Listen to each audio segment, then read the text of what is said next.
ওকে, তো আমাদের এখানে একটা প্রশ্ন দেওয়া আছে, সংক্ষিপ্ত প্রশ্ন, যদি কোনো বর্গের প্রতিটি বাহু 10 সেন্টিমিটার বৃদ্ধি পায় তবে ক্ষেত্রফল শতকরা কত বৃদ্ধি পাবে? এটা হচ্ছে Dhanmondi government boys school Dhaka এবং বগুড়া জেলা স্কুল আসছিল। এর আগে আমরা একটা অঙ্ক করছিলাম পরবর্তী এর গত ভিডিওতে, যেটা হচ্ছে 25% বৃদ্ধি পেয়েছিল, ঠিক আছে। তো এটা হচ্ছে আমাদের 10% বৃদ্ধি পাইলে কী হবে, চলো আমরা দেখি। সেম আগেরটার মতোই হবে, যে আমরা লিখবো মনে করি বর্গের এক বাহু। তো বর্গের এক বাহুকে আমরা এ ধরে নিব এবং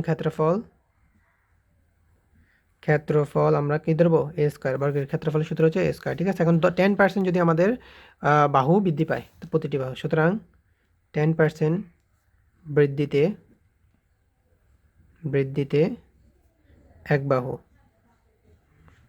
বাহুর দৈর্ঘ্য, 10% বৃদ্ধিতে এক বাহুর দৈর্ঘ্য, তাহলে এক বাহু কার বৃদ্ধি পাবে, এ এর 10% বৃদ্ধি পাবে। তো এ 10% বৃদ্ধি পাবে মানে হচ্ছে এ প্লাস এ হয়েও আরও 10% বৃদ্ধি পাবে এ এর 10%, ঠিক আছে।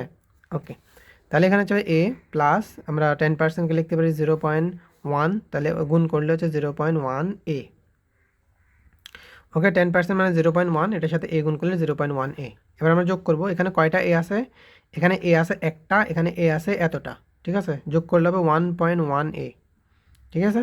আমরা যোগ করার সময় সংখ্যাটা সহগগুলো গুণ করব, এটা সহগ হচ্ছে 1, এটা সহগ হচ্ছে এটা, তারপর আমরা সংখ্যাগুলো গুণ করবো, তাহলে 1.1 এ। এবার আমরা ক্ষেত্রফল বানাইতে বের করতে হবে, সুতরাং নতুন ক্ষেত্রফল, আগের ক্ষেত্রফল ছিল আমাদের এ স্কোয়ার, নতুন ক্ষেত্রফল বা পরিবর্তিত ক্ষেত্রফল যেটা বলি, নতুন ক্ষেত্রফল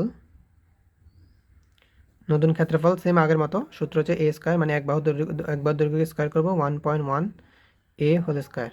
1.1কে যদি স্কোয়ার করে আমাদের কত বেরোয়, চলো আমরা দেখি। 1.1কে স্কোয়ার করলে 1.1 হোল স্কোয়ার করলাম হচ্ছে 1.21, করলে আমাদের হচ্ছে 1.21, আর একে স্কোয়ার করলে এ স্কোয়ার, ঠিক আছে। এখন বলছে যে আমাদের কি ক্ষেত্রফল কত ভাগ বৃদ্ধি পেয়েছে, শতকরা কত ভাগ বৃদ্ধি পেয়েছে।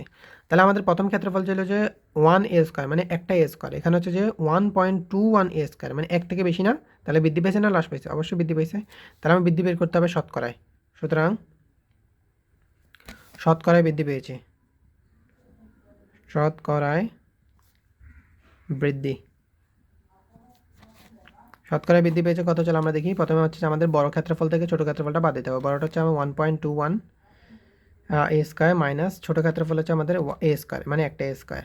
তাই এখান থেকে শতকরা বের করতে হলে সেম আমাদের এ স্কোয়ারকে পুরাতন ক্ষেত্রফলে ভাগ করতে হবে এবং 100 দ্বিগুণ করতে হবে, বিকজ আমরা শতকরা বের করবো। তো একটা এ স্কোয়ার থেকে এটা বাদ দিলে হচ্ছে 0.21 এ স্কোয়ার, আর উপরে আমাদের নিচে আমাদের এ স্কোয়ার দেওয়া আছে।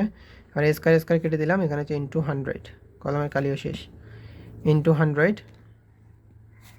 এবার 0.21কে যদি 100 দিয়ে গুণ করি, তাহলে আমাদের আসবে যে 21%, তাহলে আমাদের ক্ষেত্রফল 21% বৃদ্ধি পাবে। এই হচ্ছে আমাদের অঙ্ক।